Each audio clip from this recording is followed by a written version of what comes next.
Bonjour à tous et bienvenue sur le podcast La vie en cœur conscient. Je suis Alexandra Folimel et je suis formateur et coach et j'ai créé ce lieu, la ferme des cœurs conscients, avec Steve qui est derrière la caméra. J'ai le plaisir de recevoir aujourd'hui Patrick Schneider qui me fait l'amitié d'être mon premier invité pour ce podcast. Donc juste pour resituer un petit peu, à la ferme des cœurs conscients, on organise depuis 2 ans des conférences. Patrick a été un des conférenciers et on a décidé de permettre à plus de monde que notre salle peut en contenir de connaître tous ces secrets de tous ces thérapeutes qu'on a reçus au bout des 2 ans. Donc aujourd'hui, Patrick Schneider est donc consultant en annales akashiques et formé par Ernesto Ortiz. Bonjour Patrick, ça va? Bonjour Alexandra, merci de m'inviter. Merci à toi d'avoir accepté mon invitation. Donc aujourd'hui avec toi, on va définir les annales akashiques. On va voir qu'est-ce que c'est qu'une lecture en annales akashiques. On va également définir un mot qui est hyper galvaudé, qui est le karma. Et je te demanderai, comme je demanderai à tous mes invités d'ailleurs, quel est le plus grand secret du bonheur pour toi?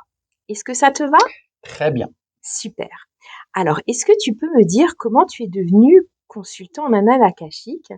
Il paraît que tout a commencé quand tu as acheté un livre. Alors, je dirais que je suis devenu consultant par le plus grand des hasards.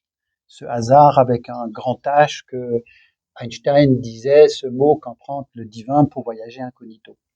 Et en fait, ça s'est fait à travers ce livre qui s'appelle Les Mémoires akashiques, qui est écrit par Don Ernesto Ortiz. J'ai acheté ce livre, j'ai lu une demi-page et en fait, je l'ai refermé et je l'ai plus jamais ouvert pendant 10 ans. Jusqu'à ce qu'un jour, dans la même semaine, 3 personnes, des amis, m'ont envoyé un mail ou m'ont téléphoné pour me dire j'ai fait une lecture akashique et c'était super. Au bout de la 3e fois, je me suis dit bon bah c'est une C'est un synchronicité, signe. c'est un signe. J'ai écouté ce signe et j'ai fait quelques jours après une lecture qui m'a beaucoup touché. Et en fait, j'ai décidé de me former avec Ernesto Ortiz, qui est l'un des formateurs les plus reconnus et connus au monde, puisqu'il venait une fois par an en France. Et depuis 2017, donc, je fais des lectures, à la fois pour moi-même, mais aussi pour des personnes. Alors, est-ce qu'on peut commencer pour les personnes qui nous écoutent par définir? Moi, j'ai entendu plusieurs vocabulaires, annales akashiques, mémoire akashique, chronique akashique. Est-ce que tout ça, c'est la même chose? Oui, en fait, c'est la même chose. Ça veut dire exactement la même chose. Euh, une, En fait, les archives akashiques, c'est une grande bibliothèque éthérique où s'incruste ou s'engramme en fait tout ce que nous disons, tout ce que nous faisons et tout ce qui se passe dans l'univers en fait est inscrit dans les archives akashiques. Donc c'est une grande bibliothèque. Pour moi, c'est plutôt un internet cosmique, une espèce de grande toile éthérique où s'engramme en fait tout ce que nous vivons. Et nous avons accès à ces archives akashiques non seulement pour nous-mêmes, pour les humains, mais également pour les animaux, une entreprise, une maison, etc. Tout le monde peut y avoir accès. Et moi, je fais des lectures, mais peut-être tu vas me poser la question, c'est quoi? J'allais te poser la question, mais juste pour bien synthétiser, donc en fait, les annales akashiques ou les mémoires akashiques, en fait, tout ce qu'on dit, tout ce qu'on pense et tout ce qu'on fait est enregistré. C'est ça le concept? C'est absolument ça. Super. Sur un plan éthérique, on le représente aussi souvent par des grands dossiers, des grands livres qui sont dans une immense bibliothèque. Pour moi, c'est une représentation. Pour moi, c'est Pour l'être vraiment humain, oui, oui, bien sûr. un internet cosmique, puisque tout est énergie, tout est vibration, comme le prouve la physique quantique. Et la physique quantique, il y a des livres qui ont été écrits qui parlent des archives akashiques et qui le prouvent scientifiquement. Complètement, super. Est-ce que du coup, tu peux m'expliquer, selon ta pratique, comment se déroule concrètement une lecture? Quelqu'un qui prend rendez-vous et il vient chez toi, combien de temps ça dure, combien ça coûte et comment ça se passe? OK. Alors, pour moi, ce qui est très important, une lecture, c'est d'abord que je donne dans un premier temps des informations. Et là, je passe généralement, je dis 15 minutes, mais c'est beaucoup plus une demi-heure de temps pour répondre aux questionnements des personnes, aussi pour vérifier que cette lecture que la personne va faire, ça va correspondre à ses attentes. Ensuite, j'envoie un mail Mhm. avec des exemples de questions et aussi un consentement. Je n'ai le droit d'ouvrir les archives d'une personne que dans la mesure où la personne me le permet. Ensuite, le jour du rendez-vous, je passe environ 2 heures avec la personne. La personne aura préparé des questions, environ une dizaine, une quinzaine de questions. J'ai envoyé aussi des exemples de questions, mais c'est vraiment important que la personne les transpose dans sa vie par rapport aux questions qu'elle a envie de poser. Cette lecture, donc sur les 2 heures, il n'y a pas 2 heures de lecture, mais il y a à peu près une demi-heure avant, une demi-heure après de préparation, d'échange. Il y a aussi un petit rituel chamanique pour nous élever vibratoirement. Ce qui est important à dire aussi, c'est que la lecture est enregistrée parce qu'il y a tellement d'informations Ouais, que c'est impossible de tout retenir. complètement. Ouais. Donc, j'enregistre cette lecture et de plus en plus, j'enregistre même ce qui est dit avant, ce qui est dit après. Parce que moi-même, auparavant, j'ai ouvert mes annales akashiques, j'ai déjà reçu des infos, notamment par rapport aux 5 blessures de l'âme et d'autres. Et dans ce dialogue avant, il y a déjà beaucoup de choses qui sont dites et qui sont également enregistrées. Super. Mais je te remercie beaucoup. Voilà. Tant qu'on est dans les définitions, et je profite de ta présence pour prendre un petit peu de temps pour redéfinir un mot qui est, à mon avis, ultra galvaudé, un mot qui est rentré dans le vocabulaire courant et souvent à tort. Est-ce que tu peux nous dire qu'est-ce que c'est que le karma? En fait, le karma, oui, je suis tout à fait d'accord avec toi. C'est un mot qui est aujourd'hui à la mode, en vogue, et qui est vraiment galvaudé. Le mot karma nous vient du sanskrit, donc qui est une langue religieuse indienne, et en fait, qui veut dire nous récoltons ce que nous semons. Autrement dit, Nous tout ce récoltons ce que nous que nous sommes. semons. C'est très important ça, ouais, Voilà. ok. Autrement dit, tout ce que nous faisons, tout ce que nous pensons, que ce soit dans cette vie ou que ce soit dans d'autres vies, ça s'engramme. Et le karma, j'aime bien une image, en fait, c'est comme une valise. En fait, ça s'engramme et quand nous revenons de vie en vie, nous reprenons cette valise, on la déballe et on repart de nouveau avec une nouvelle aventure pour justement travailler et pour libérer, au fait, ce karma. Tu parles de vie en vie, hein, c'est très très intéressant. Il y a une partie quand même de notre auditoire qui croit pas forcément aux vies antérieures. Et du coup, est-ce que ça marche aussi pour cette vie-là, le karma? Oui, C'est-à-dire, est-ce que si on pose des actes ou si on dit des paroles à 20 ans, est-ce que ça va impacter notre vie future à 30, 40, 50, 60 ans? oui, en fait, on n'est pas obligé de croire aux vies antérieures. L'idée qui me plaît bien pour expliquer le karma, c'est comme un boomerang. En fait, tout ce que nous vivons, tout ce que nous pensons, comme dit précédemment, que ce soit positif ou négatif, nous revient. Et donc, le karma, ce qui est important dans cette notion, ce n'est pas du tout une punition, mais c'est quelque chose qui nous permet d'avancer, de progresser, de devenir une meilleure personne. Et si nous faisons du bien, ben, nous allons récolter du bien. Si nous faisons quelque chose de mal, nous allons récolter quelque chose de négatif. Ok, super. Est-ce que tu peux donner à nos auditeurs des petites pistes pour justement améliorer son karma? Qu'est-ce qu'on peut faire aujourd'hui, nous, dans notre vie, pour avoir un meilleur karma? Je crois que, et c'est un petit peu le principe même de toute spiritualité, en fait, c'est de devenir une meilleure personne. Pour moi, lorsqu'on devient une meilleure personne, on améliore notre karma. Ok. Le karma est aussi lié aux 5 blessures, les 5 blessures de l'âme. C'est-à-dire que le karma remet en situation des blessures Alors que ce soit dans cette vie ou dans des vies passées, les 5 blessures de l'âme, que sont la trahison, le rejet, l'abandon, l'humiliation, l'injustice.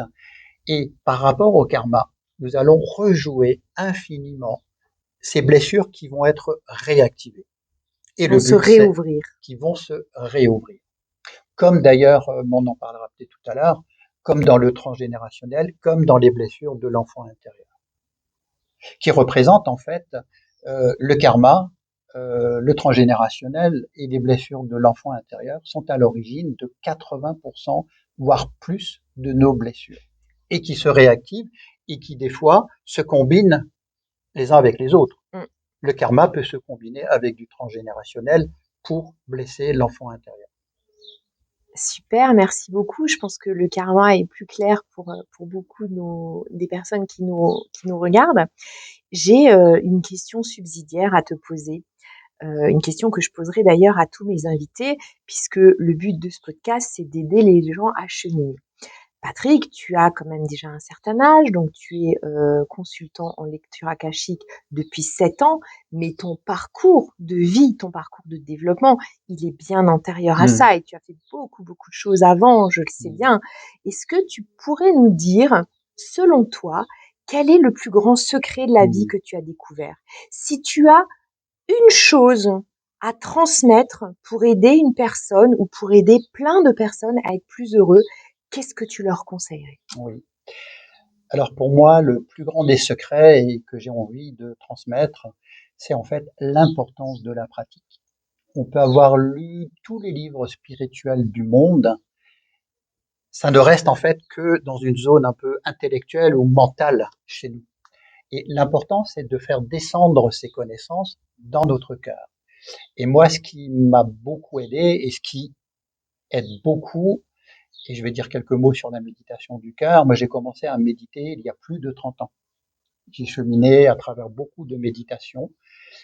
Et Gandhi disait un gramme de pratique vaut mieux qu'une tonne de théorie. Moi, j'aime beaucoup cette petite phrase. Et pour faire le lien avec les archives akashiques, lorsque une personne fait une lecture, on ne rentre pas comme ça dans les archives akashiques. Il y a toute une préparation. Et pour élever nos fréquences vibratoires, à la fois celles de la personne et les miennes, nous allons faire ce qu'on appelle la méditation du cœur, qui est une méditation qui a été transmise par les guides de l'Akasha. Donc chaque personne va recevoir, avant l'ouverture de ses archives akashiques, une méditation du cœur qui va être personnalisée. Là également, j'enregistre cette méditation du cœur et si la personne le souhaite, elle pourra la refaire à l'envie. Exactement. Et pour diffuser cette pratique et pour permettre aux personnes de la faire avec plus d'aisance, j'organise ici à Cœur Conscient, donc chez vous, j'organise des ateliers de méditation du cœur. Très bien, merci beaucoup Patrick. Dernière question, à quel moment il est bon pour une personne de venir te consulter? Alors, ce que j'ai remarqué au bout de quelques années de pratique, c'est qu'une lecture d'annales akashiques arrive toujours à un moment important dans sa vie.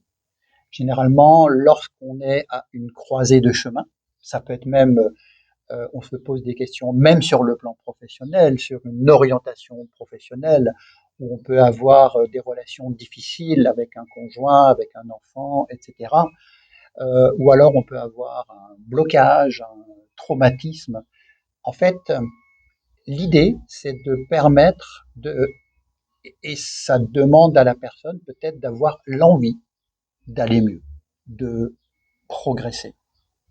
Ok, donc si j'ai bien compris, c'est le bon moment, c'est aussi quand on a une décision à prendre, quand quelque chose bloque dans notre vie, mais aussi quand on a une décision à prendre. Oui, absolument une décision à prendre, mais également une forme de guérison qui peut être psychique, une blessure psychique, voire trouver les causes et de trouver une guérison physique.